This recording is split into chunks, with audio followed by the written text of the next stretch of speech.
Hi, this is Scott Garibay, and today we're going to talk about American politics. We're going to talk about KFC's new Saucey restaurant, and we're going to talk about being a bougie jerk. We're going to talk about being a bougie jerk, and we're really going to get into it today um, on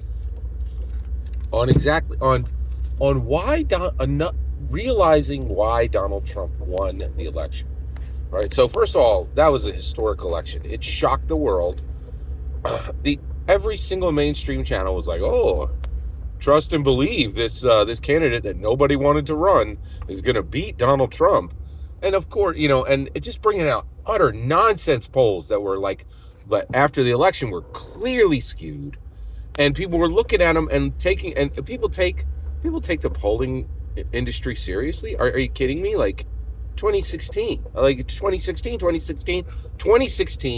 Here we are again, 2024. Like, what are they doing with the entire industry? Right? It's outrageous. Like, it doesn't make any sense, right? Like, and it's ridiculous that anyone takes any poll seriously, in my humble opinion, at this point, right? This is nonsense. We need to stop talking about polls because they're not real, right? Like, one of the polls was so bad, right, that one of the candidates is now like saying like this, I could take legal action. Your polls were so irresponsible that it's not outrageous. It's not going to just get thrown out, right? Like, it's incredible, right? And so, all right, let me stay focused here. All right. So Donald Trump won the election because he's not a bougie jerk. Now, how did I realize this? Well, it was a circuitous route, and I want you to go on it with me. All right, so first of all, I am a huge movie fan. Like, I'm like really big, right? So it's a huge part of my life. So I go see most movies, okay? I have a Regal pass, so it's not financially difficult at all. In fact, it's like a dream come true, right? And then I pair that with Grace Randolph. I watch every single video Grace Randolph does. So I know a ton about the industry, and I get great information for a year before the movie arrives and often for a year after. It's incredible, right? So I know a lot about movies, right? Well, so Grace Randolph is the best movie reviewer in the world. The second best is a gentleman up in Canada by the name of Popcorn Beard. And then the third is Fish Jelly. It's two married men, their husbands who live in LA together. And I mention that because it really has become part of their channel. I used to watch them because of their format, right? Their format is incredible. They only do spoiler reviews. I love that. I wish every reviewer would go to that. And the reason why is I strain to listen to a non-spoiler review. Oh, do I want half your opinion? No, I don't. Right? Like, do I want some incredibly strained, boxed in conversation where you don't say anything of relevance or significance or that matters? No, I really don't. Right? And these guys never do it. Every single review is a full discussion of the film. They give good detail about the movie, who made it, when it was made, how it was made. Then they give a complete breakdown of everything that happened in the movie, right? So it's and then they talk about all of that, right? It's not a handcuffed conversation, right? It's amazing, right? So I listened to them at first for that, but the reality is, I don't know how they did it, right? But they have a great relationship where they seem to genuinely love each other, right? But they insult the heck out of each other, right? And they're brutal with each other, and they make these funny quips and they're constantly making fun of each other. And it's the hot sauce on the taco. It's really good. And they are good at what they do, right? And one of them's a brilliant movie reviewer who's reviewed literally thousands of films. And one of them's kind of new to it, who isn't very good at reviewing movies, but has a ton of flair and brings real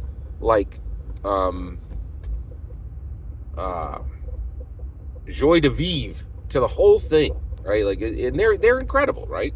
But I lost a little bit of respect for them. I still have much respect for them, and they're still my number 3 movie reviewers. But they said something that perfectly illustrated to me why President Trump won. Okay, so they get into it, and they're doing not only do I listen to their movie reviews, I now listen to their podcasts, right?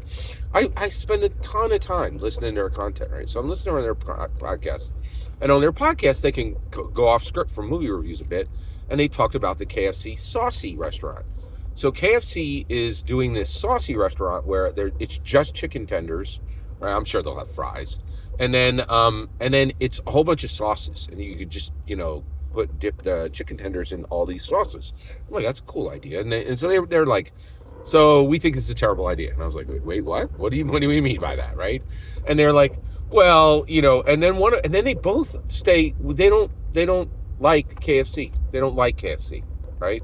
And they haven't been to KFC in 10 years. And I'm like, wait, what? Right? And I'm like, okay, you're saying that because you're embarrassed and you don't know the price of milk, right? And they're like, no. We haven't been to KFC, but we do want you to know we went to KFC a little while ago as a joke. And I was like, wait, what do you mean? What are you saying? What do you mean as a joke, right? So when you went there as a joke, were you going to laugh at the food that most Americans eat and love? Were you going to laugh at the employees? Were you going to laugh at the people who were there? Were you, who were consumers of KFC? Were you going to laugh at all three? Y'all are bougie jerks. That is not cool. That is not cool in any world, right? And I was like, oh my gosh, right? Now, I love these guys. They're fantastic movie reviewers, right? They are bougie jerks. I know that now. Came out of their own mouths, right? To me, hey, if you want to put your nose up in the air and only dine at 5-star LA restaurants, right? That's on you. But if you're saying you then are going to take a special trip to go laugh at people who don't have the money to do what you do and need an actual, bucket of chicken that doesn't cost $200, and you're going to go laugh at them, you're a bougie jerk, right? So these guys are bougie jerks, right? But they're the best. They're the number 3. They're still, don't change nothing about it. I'm still going to watch every one of their videos, I'm not going to change, because apparently being a bougie jerk does not stop you from being an incredible movie reviewer, right?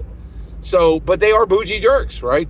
And the moment I realized this, I was like, oh my gosh, right? And actually, if you think that's defensible, I am not calling them out for not eating at KFC. You got every right to do that. But to make a special trip to laugh at people who do, to laugh at the employees, to laugh at the food, and I don't care what mix of those it is, right? It's got to be one because you went to laugh at something, right? That ain't cool. That ain't cool, right? I think that is indefensible. You come at me in the comments if you think I'm wrong there. That makes you a bougie jerk, period, right? All right, let's get all the way there, okay? All right, Donald Trump won because he ain't a bougie jerk. He's a billionaire who loves McDonald's, genuinely, right? And that's why Kamala Harris got so dusted, right? She doesn't like anything genuinely that any regular American likes, but Trump does. When he went to McDonald's to work at McDonald's, and did you see that whole mess where Kamala Harris, there was this controversial debate on whether she had, that she didn't really have the receipts and that she, the stolen McValor. It was a mess. Man, I got videos right here on the topic. It's pretty incredible. So, excuse me, that's where I'm landing, right? So, when Donald Trump went to work at McDonald's, I honestly believe that's what won him the election, fully out, right? But what really gets it is he wasn't just there as some billionaire rolling in out of touch. He's eaten a Big Mac, and we know it because we saw him do it for 4 years. It was a genuine love of McDonald's, right? And so, yes, you absolutely have the right to alienate yourself from everything that regular Americans like, but you don't have the right to go and mock them, right? And that is the problem, right? And the fact that he is a billionaire who eats Big Macs because he likes them, people love that. Americans loved it. And Kamala could not show the American people one relatable thing. They're like, you are a San Francisco, dyed-in-the-wool hyper-liberal. Nothing in your life looks like my life. Nothing, right? I don't think you've ever made chocolate chip cookies. I don't think you know the price of milk. I don't think you've ever, pet a dog, right? I don't think you do anything regular Americans do, right? And that's where it landed, right? And so if you want to win the heart of the American people, don't be a bougie jerk, right? Like, it's weird because I love the fish jelly guys, but I really was highly offended by this. I don't think it's okay to go and laugh at people for something you don't like to do, right? It's totally okay for you not to do that thing, right? I'm not going to call them out for that, for not eating KFC. I'm going to call them out for going to a restaurant to mock people who eat KFC. That's not cool. That is not cool. That makes you a bougie jerk, right? Now, they're not unrepentant, right? Like, actually, they're not unforgivable, right? I've already forgiven them and they haven't even said sorry. I'm going to watch their next video. Let's be super clear, right? Because apparently being a bougie jerk does make you a hyper good, movie reviewer. These guys they're number 3. They're podium, right? They're podium level reviewers in the world. They're extremely good at what they do, but they're also bougie jerks. Like, this is like, now I hope they come around and say, hey, yeah, we're right. We're not going to do that anymore. But that is my humble opinion. And I think this really explains why it is a major reason why Trump won. He's a real one. He's a real one, right? Like, he's a billionaire who eats Big Macs because he likes them. Every single word you just heard is my humble opinion. Nothing more, nothing less. The important part is when I get to hear your humble opinion when you get in the comments and send your traffic. Please consider like subscribing and have a fetch millennium.